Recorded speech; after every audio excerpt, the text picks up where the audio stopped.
Bonjour, on va parler aujourd'hui d'une fonction qui est méconnue et pas assez utilisée dans Photoshop, un truc qui s'appelle la comparaison sur gris. Alors en fait ça devrait plutôt s'appeler comparaison sur luminosité, mais bon peu importe.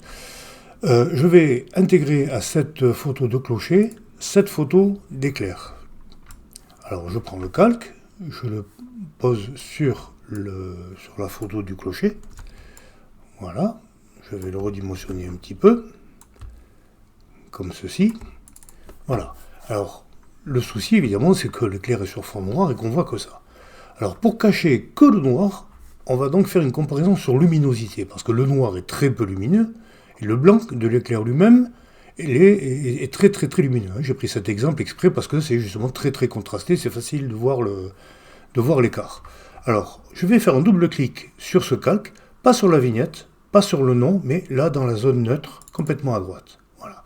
Ça m'ouvre la fenêtre de style de calque. On ne va pas s'occuper des styles, on ne va pas s'occuper des options de fusion, on va s'occuper que de cette partie-là, la comparaison sur gris. Il y a deux curseurs, le calque actif, c'est-à-dire le calque en cours de... Enfin, le calque qui est actif à ce moment-là, et le calque du dessous qui est en ce moment le calque d'arrière-plan. Comme d'habitude, à gauche, on a les tons sombres, à droite, les tons clairs. Et là, je vais lui dire que sur ce calque, sur le calque actif, je veux masquer les tons sombres. Et je vais prendre le curseur, je vais le pousser un petit peu sur la droite, regardez ce qui se passe. Il me masque les tons sombres. Il ne reste que l'éclair, les tons clairs de l'éclair. Voilà. Alors, sur cet exemple-là, donc c'était très simple. Des fois, ça peut être un petit peu plus compliqué. Là, je vais vous montrer un autre exemple. Sur un dégradé, je vais prendre un dégradé du noir au blanc, voilà, on va le mettre à 45 degrés, on va jouer avec celui-là. Alors je clique là aussi dans la zone neutre de ce côté-là, et on voit que sur le calque actif, donc je peux cacher les tons sombres, ça part du sombre, ou les tons clairs.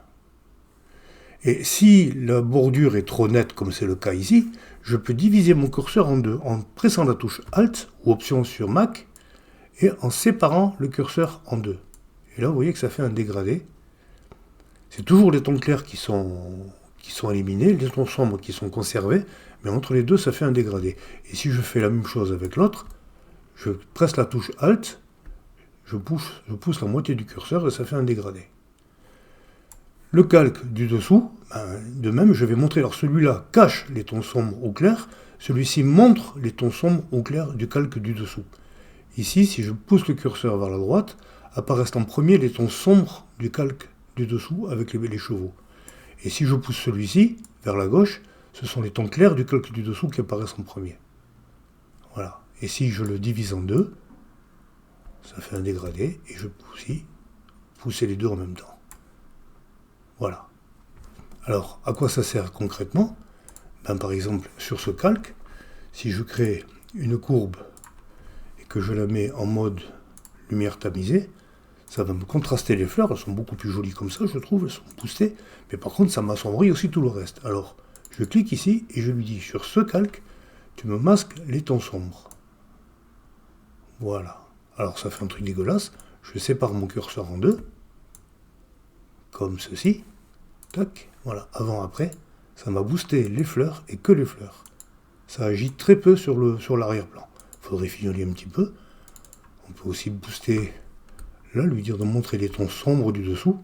Je le divise en deux. Voilà. Voilà.